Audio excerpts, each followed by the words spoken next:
संस्थापक छत्रपती शिवाजी महाराज यांना मानाचा मुजरा आणि त्रिवार वंदन करतो. आई वडील ज्यांनी मला संस्कार दिले, शिक्षण दिलं, जन्म दिला, विचार, उच्चार आणि व्यवहाराचं सबल बनण्याचं शिक्षण दिलं, त्यांना मी वंदन करतो. उपस्थित मान्यवर, परीक्षक आणि तुम्ही सर्व श्रोतागण, मी तुमच्या पुढे एक विषय मांडण्याचा प्रयत्न करतोय. त्या विषयाचं शीर्षक आहे शिवछत्रपती, सर्वसमावेशक, सर्व गुणसंपन्न माझा राजा. जिजाऊच्या संस्कारांपासून ते बहुजनांच्या उद्धारापर्यंत, जिजाऊच्या संस्कारांपासून ते बहुजनांच्या उद्धारापर्यंत आणि शत्रूला मारण्यापासून ते सज्जनांना तारण्यापर्यंत हा माझा शिवछत्रपती.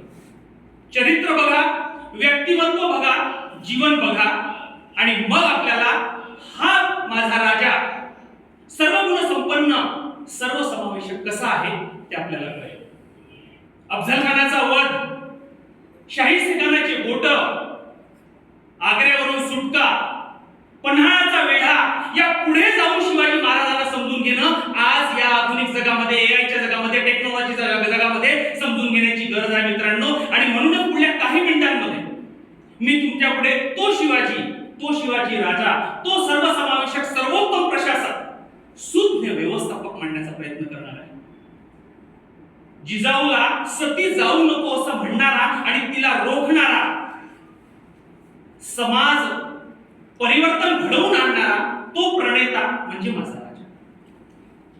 जसं श्रोत्यांनी ऐकलं आणि वक्त्यांनी सांगितलं, शेतकऱ्याच्या पिकाला, त्याच्या भाजीच्या देठाला सुद्धा हात लावायचा नाही असा लोकप्रजा पालक म्हणजे माझा शिवाजी. फक्त तलवार नाही तर मोजपट्टी घेऊन जमीन मोजण्याची आणि त्याची नोंदणी करून ती प्रथा पाडणारा, ते नियम लावणारा आणि शासनांना, आपल्या सेनापत्यांना, आपल्या शिलेदारांना ही शिकवण देणारा तो माझा भूमिपुत्र शिवाजी महाराज. वने, झाडं, त्याचं संवर्धन, पर्यावरणाचं संवर्धन आणि त्याचं संरक्षण करणारा. एखादं झाड लावायचं नाही, नका लावू, पण ते तोडायचं नाहीये आणि तोडलं तर शिक्षा काय राहणार आहे? तुम्हाला झाड लावावं लागणार.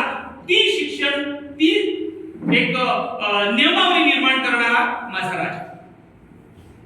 मित्रांनो, एवढंच नाही तर शिवकालीन युगामध्ये आपल्याला बघायला मिळतं, 1700-1800च्या त्या कालावधीमध्ये समुद्रावर जाणे, सफर करणे आपल्या धर्माने मान्य केलं नव्हतं, निषिद्ध होतं. पण शिवरायांनी त्याही परिस्थितीमध्ये विरोध करून आरमार आणि नौसेनेचं दल उभं केलं.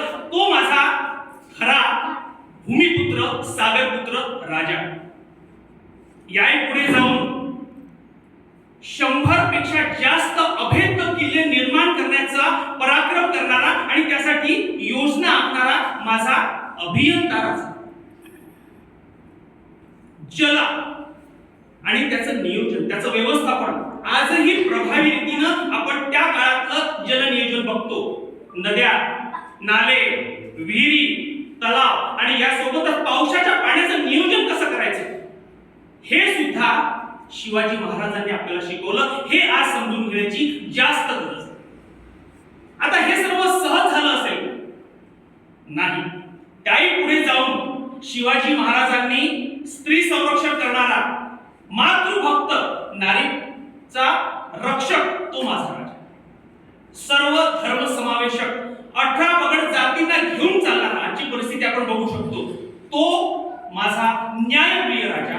या पद्धतीने त्या शिवरायांच्या भूमीकडे बघण्याची आपल्याला खरंच गरज आहे. पण त्या कुतुबशाहीच्या राज्यामध्ये, निजामशाहीच्या राज्यामध्ये, सरंजामशाहीच्या राज्यामध्ये हे सर्व करत असताना त्यांना काही समस्या, अडचणी आल्या नाही? नक्कीच आल्या. आणि त्या पूर्ण करण्याचा, त्याच्यावर काहीतरी तोडगा काढण्याचा, त्यांनी रयतेचं स्वराज्य निर्माण करण्याचा जो प्रयत्न केला तो इतिहासाच्या पानावर आपल्याला दिसतोय. आणि म्हणूनच कवी सुरेश भटांच्या काही ओळी शिवाजी महाराजांशी तंतोतंत जुळतात. येतील वादळे खेटेल तुफान तरी वाट चालतो. येतील वादळे खेटेल तुफान तरी वाट चालतो. अडथळ्यांना भिवून अडखळणे पावलांना पसंत नाही. विजलो आज जरी मी हा माझा अंत नाही. पेटेन उद्या नव्याने हे सामर्थ्य नाशवंत नाही. हे सामर्थ्य नाशवंत नाही.